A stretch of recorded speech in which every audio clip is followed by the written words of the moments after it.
हागे की पुस्तक 1 अध्याय और 5 वचन। हागे की पुस्तक 1 अध्याय और 7 वचन। लिखा है, अब सेनाओं का यहोवा यों कहता है, अपनी अपनी चाल चलन पर ध्यान करो। 7 में लिखा है, सेनाओं का यहोवा तुमसे यों कहता है, अपने अपने चाल चलन पर सोचो। आज हम मनन कर रहे हैं हागे की पुस्तक पर कि आसमान में रहने वाला पवित्र प्रभु यीशु और पृथ्वी पर लोगों के जीवन में ऐसे क्या बात हो गई कि प्रभु कहता अपने अपने चाल चलन पर ध्यान करो और अपने अपने चाल चलन पर सोचो। ये वास्तविक बात है कि प्रभु यीशु मसीह आपसे बहुत प्यार करते हैं और प्रभु यीशु मसीह को मनुष्यों की फिक्र है। वो मौका देता है कि आप पवित्र जीवन जिएं, आप पवित्रता में रहें और आप गुनाहों से बचे रहें। और उसका मन नहीं है कि आदमी का चाल चलन बिगड़ जाए। अच्छा, प्रभु ने, यीशु मसीह ने ऐसी बात कही है कि अपने अपने चाल चलन पर सोचो और ध्यान करो। क्या कभी आपने इस बारे में सोचा है कि चाल चलन कैसी चीज़ है ना? आप तो सोचते होंगे भाई मैं तो एक साधारण व्यक्ति हूँ, या फिर आप सोचते होंगे भाई मैं तो एक ऐसा आदमी हूँ जिसकी ज़िंदगी ही पूरी की पूरी अलग है ना? लेकिन ये बड़ी ख़ास बात है कि प्रभु यीशु मौका देते हैं और वो आखिरी मौका है, वो पहला मौका है और आखिरी मौका है। इसीलिए प्रभु ने अपने वचन के द्वारा कहा कि अपने अपने चाल चलन पर ध्यान करो, है ना? अब एक व्यक्ति जिसकी ज़िंदगी में प्रतिदिन सुबह से शाम तक हजारों टेंशन हैं, सुबह से शाम तक हजारों हजार समस्याएं हैं,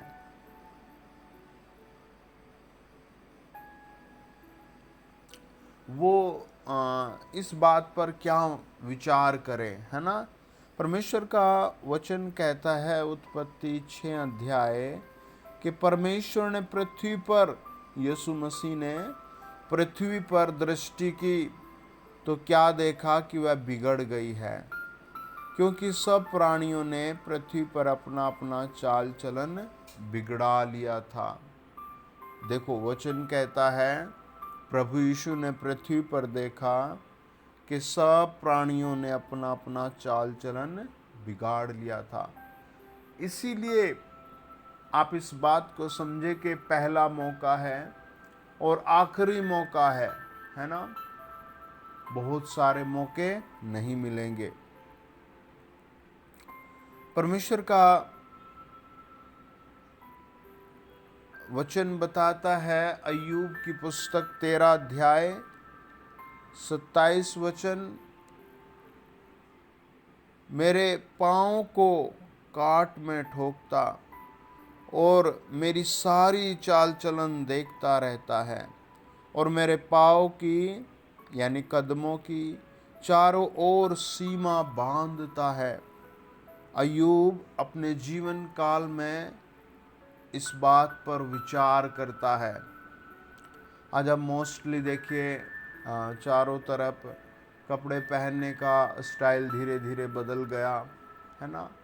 बात करने का स्टाइल धीरे धीरे बदल गया और धीरे धीरे मनुष्य के विचार बदल गए, है ना?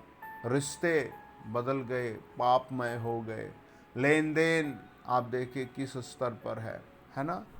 वचन कहता है, जब हम पहला पतरस 3 अध्याय 16 वचन पढ़ते हैं, विवेक भी शुद्ध रखो, इसलिए कि जिन बातों के विषय में तुम्हारी बदनामी होती है उनके विषय में वे जो मसीह में तुम्हारे अच्छे चाल चलन का अपमान करते हैं लज्जित हो।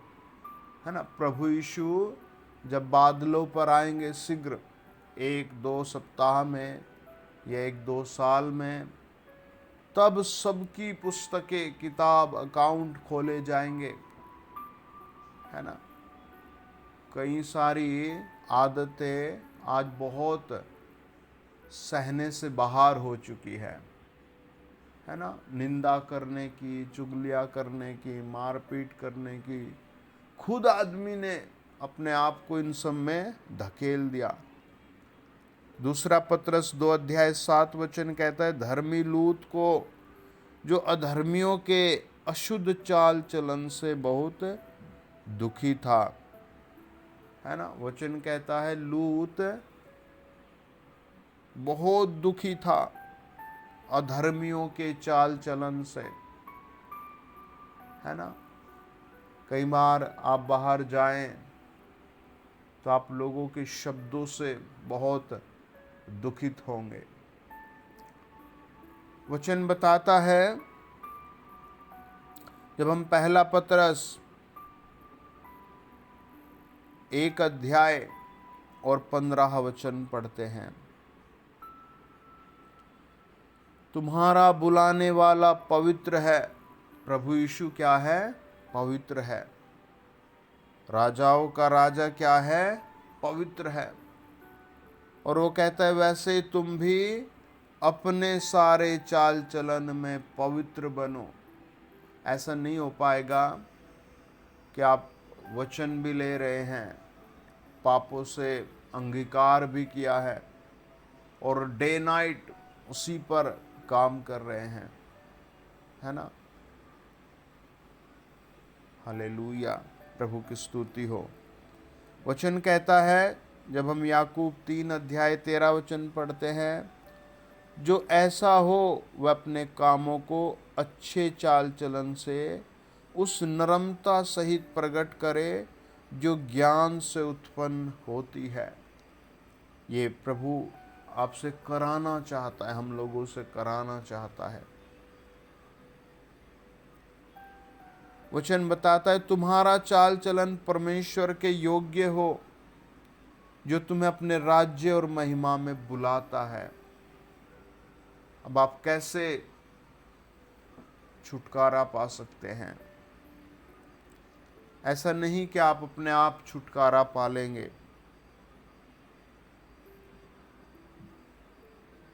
है ना, ये आपको हिम्मत प्रभु यीशु से मांगनी पड़ेगी।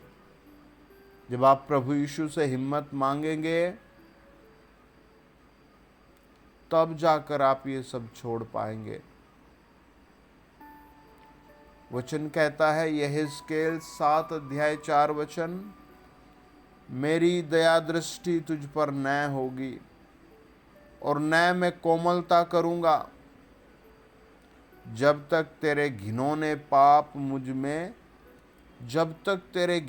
पाप तुझ में बने रहेंगे, तब तक मैं तेरे चाल चलन का फल तुझे दूंगा। तब तू जान लेगा कि मैं यहोवा हूँ। एक समय है, यू कैन डू एवरीथिंग, आप सब कुछ कर सकते हैं, कुछ भी बोल सकते हैं। एक समय है, यू कैन गो एवरीवेयर, आप सब जगह जा सकते हैं। बट आफ्टर दैट, उसके बाद क्या होगा? उसके बाद परमेश्वर का, यीशु मसीह का सामना होगा। और वो कहता है, मेरी दया दृष्टि तुझ पर न होगी और न मैं कोमलता करूंगा। आप कई बार बहुत बौखलाहट हो जाती है, जैसे कोई फैशन चलता है तो सेम शूज एक जैसे बिकते हैं मार्केट में, सेम क्लॉथ एक जैसे बिकते हैं, कपड़े सेम और खरीदना पड़ता है वही। ऐसे ही एक दौर चलता है पाप का, विचारों में पाप, देखने में पाप, लेन देन में पाप, है ना। पाप खाते हैं, पाप पीते हैं, पाप को ही ओढ़ते हैं, है ना। आपको उस चीज से बाहर आना पड़ेगा। यिर्मयाह की किताब कहती है 16 अध्याय 17 वचन, उनका पूरा चाल चलन मेरी आंखों के सामने प्रकट है। हर एक प्राणी का, हर एक मनुष्य का, हर एक सिस्टर्स का, हर एक बेटी का, हर एक बहन का, वह मेरी दृष्टि से छिपा नहीं है, न उनका धर्म मेरी आंखों से गुप्त है। इसीलिए मैं उनके अधर्म और पाप का दुना दंड दूंगा, है ना। 2 गुना 3 गुना दंड परमेश्वर देगा, है ना। ये प्रभु की एक ऐसी नज़र है या एक ऐसा जजमेंट है यीशु मसीह का। आप अगर मत्ती रचित सुसमाचार 1 से पढ़ना शुरू करें प्रभु यीशु के जन्म के विषय में, और फिर 2 अध्याय में जाएं और 3 में जाएं, फिर 4 में जाएं, तो you will see a humbleful person, a loveful person. हम देखते हैं परमेश्वर दयालु है, परमेश्वर प्यार करने वाला परमेश्वर है। और वचन बताता है प्रभु यीशु जब क्रूस पर थे तब उसके शब्दों में कोई गुस्सा, कोई गड़बड़ी या कोई बौखलाहट नहीं थी। और जो कुछ प्रभु यीशु ने कहा वो पूरा हुआ। जो प्रभु यीशु ने कहा वो करके दिखाया। तो चाल चलन भी वो देख रहा है प्रत्येक व्यक्ति का। एक दिन प्रत्येक व्यक्ति को यीशु मसीह के सामने खड़ा होना है।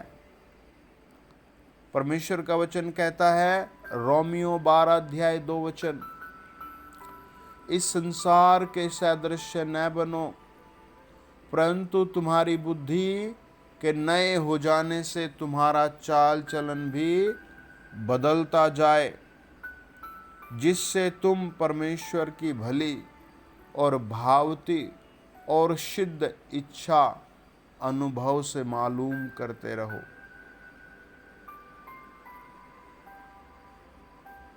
ये परमेश्वर की इच्छा है। आइए प्रार्थना करें और अपने चाल चलन पर विचार करें। मेरे साथ आप प्रार्थना कर सकते हैं। अपने सरों पर हाथ रखें, घुटनों के बल बैठे।